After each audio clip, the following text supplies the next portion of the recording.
Para ano yun. Nice shot, yeah. Hindi na idol eh. Yan na, yeah. Yeah, nice shot, yeah.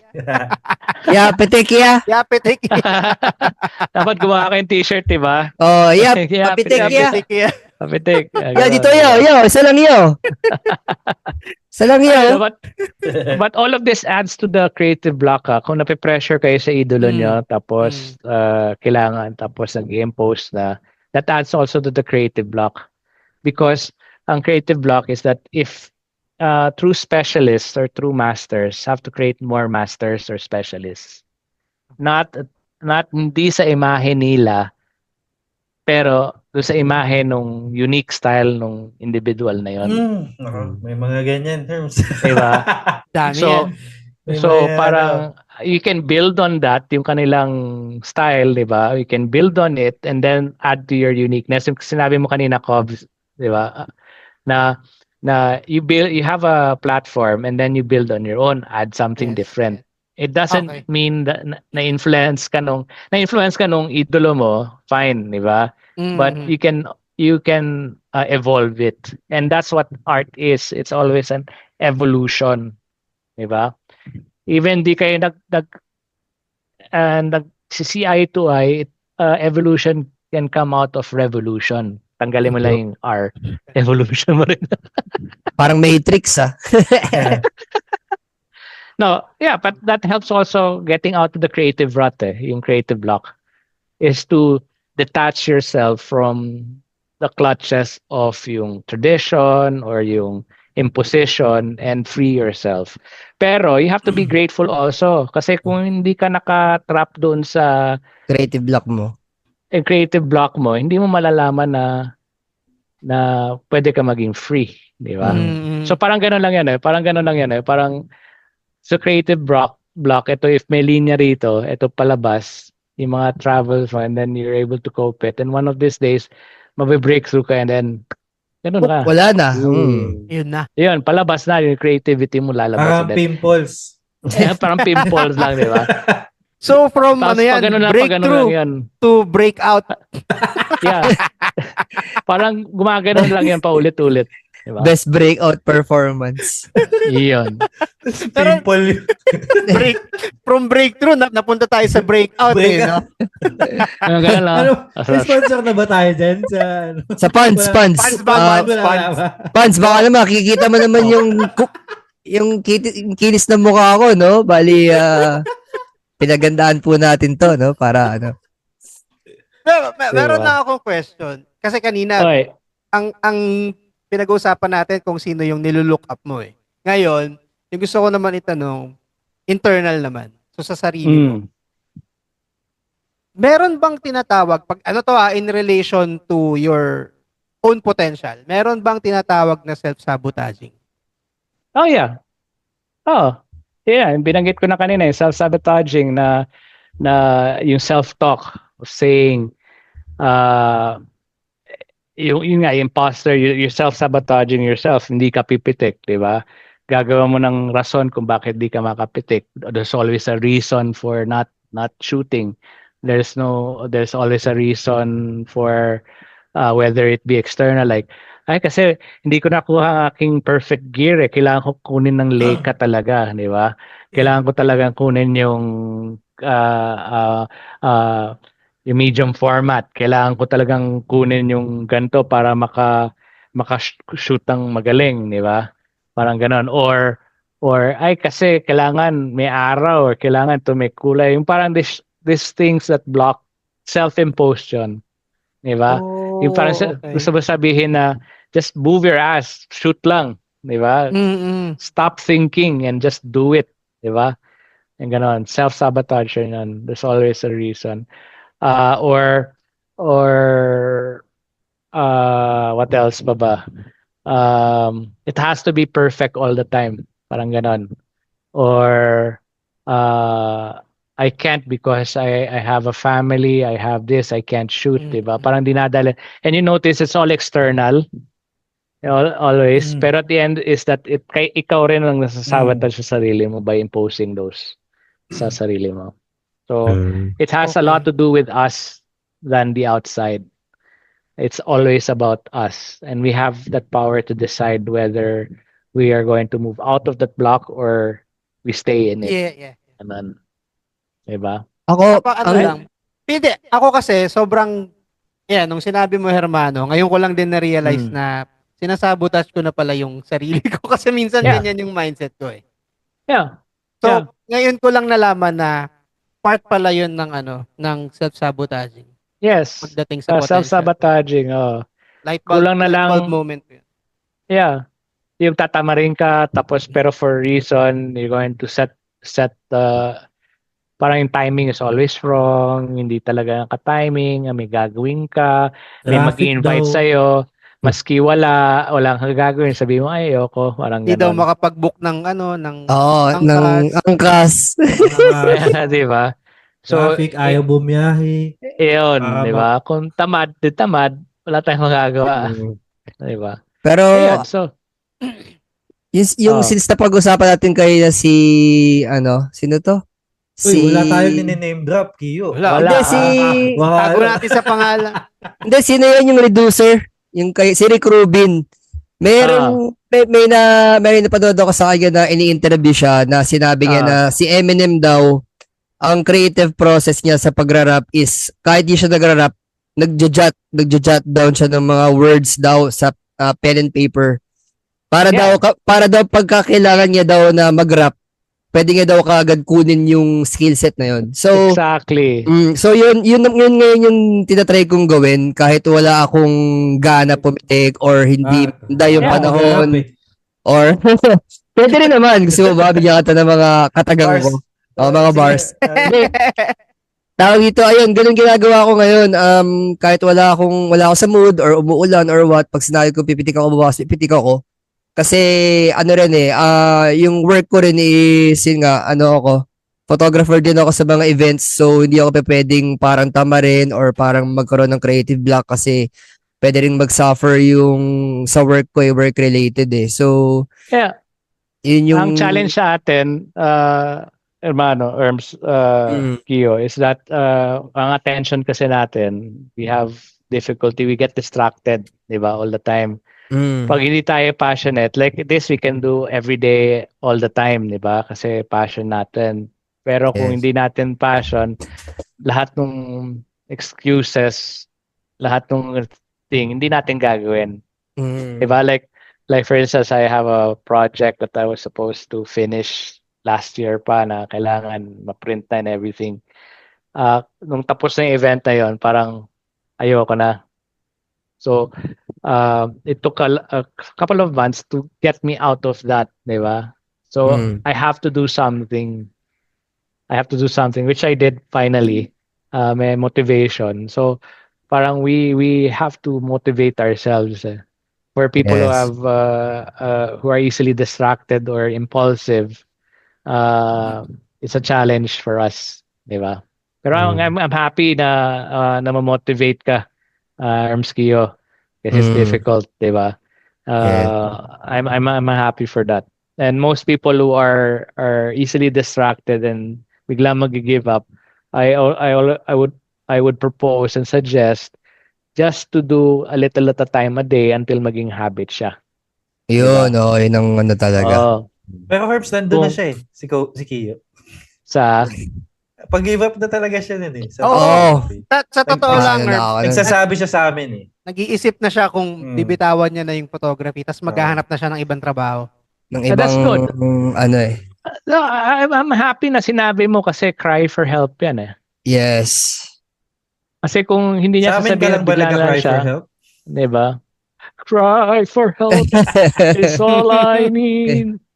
Diba? Dito, parang pwede mong ipasok dun yung parang falling out of love sa photography, no? Yeah, that's a form of mental block rin. Nagsimula talaga yun nung pandemic eh. Yun talagang, pumatay dun sa apoy ko. Yung talagang passion ko na gusto ko lang gawin, pumitik, mag-SP, mag-photo walk, o ano man, yun lang gusto kong gawin. Tapos nung natenga ng matagal, tapos yun na nga, parang Ang hirap eh. Tinry kong, alam mo yung parang dinudugas ko na yung sarili ko, okay ito, magkakaroon ka ng Laika. Baka naman siguro di ka tatama rin na pumitik kasi naka-Laika ka eh. So, ano pa bang hahanapin mo? Ano pa bang parang, Yun na yung di ba? yung motivation. Oo, di ba? Parang ano pa ba idadahilan mo? Naka-Laika ka na. Pero hindi pa rin eh. Nung naka-Laika ako, parang, hindi pa rin siya ano eh. So you just prove na hindi sa external na gamit or external things that are helping us go out of it, diba? Ano yung nakatulong sa'yo na lumabas doon sa creative Yung sa rut mo? pakikipag-usap sa mga sa mga kapwa ko creative sila Kobe, sila Kevin. Yeah. Yung mga sa Rowan ng Title, yung mga tao doon actually isa sila sa mga pinag-openan ko na parang nawawalan na ako ng gana yun all. Kasi nung panahon na yun kasi ayun nga si Kevin hindi masyadong makalabas. Parang si Kuya Arte noon parang busy rin sa mga ginagawa. Si Kobe naging tatay. So parang nawalan ako ng kasama rin na alam mo yun na pumitik. Kumbaga parang naghahanap ako ng mga kasama para manumbalik ulit yung apoy eh. Ayun, life happened. And napalayo ako eh. Yung pa isa. Kabitenyo ako eh. Tiga-etibak ka na eh. Ako din, nag-Rizaleño ako eh. Pero tingnan nyo ang importante talaga is community. Yes. Naniniwala. Community. Whether siya hindi kayo eye to eye or hindi nyo nagugustuhan, the community is still very important. Mm-hmm. Magkaiba man ang pananaw, community pa rin siya. Yes. Diba? And whether at least one friend or one mentor or one basta meron ka lang may sense of community or sense of relationship. Diba? I have a friend na may social anxiety siya na hindi talaga lumalabas.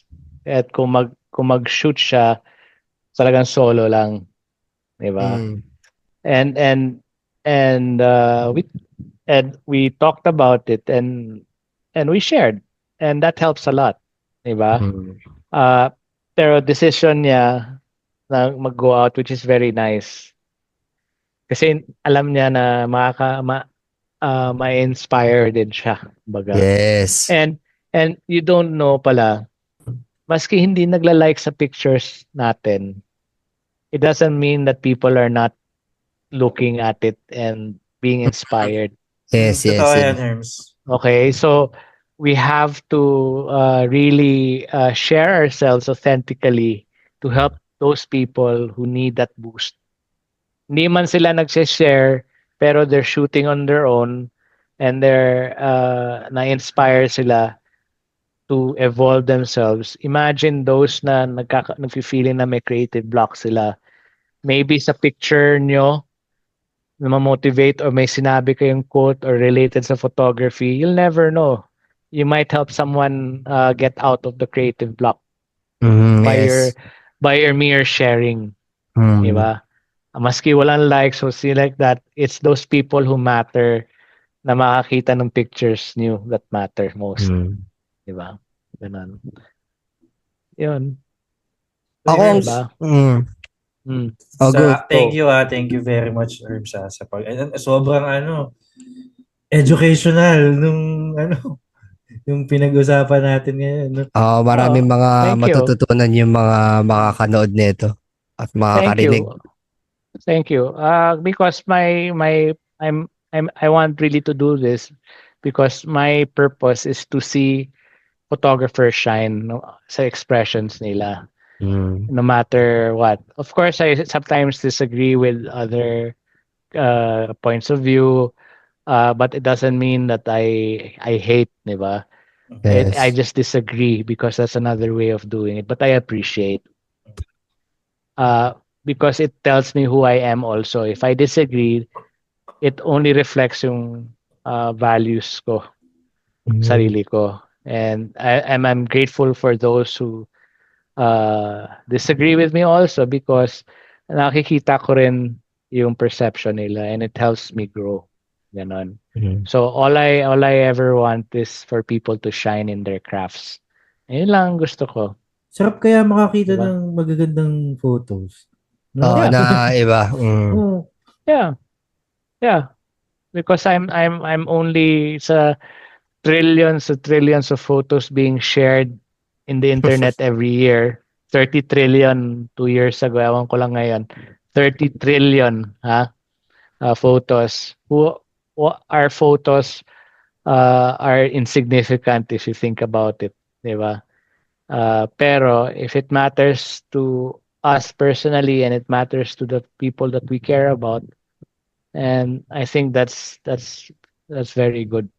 And if it helps other people ma-inspire to get out of the creative block, so much the better. Diba? So we have to be responsible talaga. Alright. Mwah. Thank you, Hermano. Sige, for our listeners, any parting words before we do the outro or before we end the podcast? Yeah. Just shoot what moves you, and if there are shitty days, then accept the shitty days, go through the shit, and know that it will pass then after taking diatabs. Something. So no, Lalabas just din yan. shine, just express yourselves, propose your creativity, and just eventually we will all shine. Take away In our ko own ngayon, way. wag amuyin. Oo, gamayin. Huwag mo amuyin. Pag alam mo ng Ew. mabaho, alam mo na mabaho mo na amuyin. Amuyin. Ew. Ew. Kachichas. Chichas. Gusto ko lang kunin yung pagkakataon, Hermano. First guest ka namin for Capture Manila thank you. Podcast. Yes. Salamat. Benamano ni Hermano. Salamat sa pagpayag at pagbibigay ng oras. Sobrang dami namin, lalo ako kasi ako, I may say na nandun ako sa nandun ako sa sitwasyon na yun ngayon eh. Pagdadaanan mo ngayon, kaya Pinagdadaanan talagang... ko ngayon. Actually, ikaw yung gumawa ng script. Ako yung gumawa. Kaya yung mga talagang... questions mostly galing sa pinagdadaanan ko. Kaya thank you. That's the best way. Salamat. Makarelate talaga. Marami makakarelate dito kasi they're suffering in silence. And the podcast is a nice voice for them to hear and matrigger yung kanilang own voice para maka-express sila and get out of that. If they need anything, if listeners, just feel free to PM me. Yun. Ayan. Yun na. Okay, Wow. dahil nabanggit mo yan, Hermano, saan ka ba nila pwedeng i-follow? Instagram ba or Facebook? Any link? Yun sa The Contemplative Maniniyot at ano ba yun sa akin? Nakalimutan ko yun. Sige. Pwede mo siyang wait banggitin lang. tapos ilalagay na lang din namin sa show notes para Yeah. Jay, pakilagay na lang Jay sa edit. Lagay mo na lang yung mga ni Hermano Ilalagay din natin sa show notes ng mismong episode para. Sana ba yun? Okay. Enlive and Die. Ayan, iyaano ko na lang. Pwede nyo siyang i-follow. Facebook and Instagram ba to? Hermano? Itong Contemplative Maniniyot? Hindi. Ang sa Instagram is at Seeing Streets. Yun. IG ni Hermano Miguel is ang Instagram handle niya Seeing is at Seeing Streets.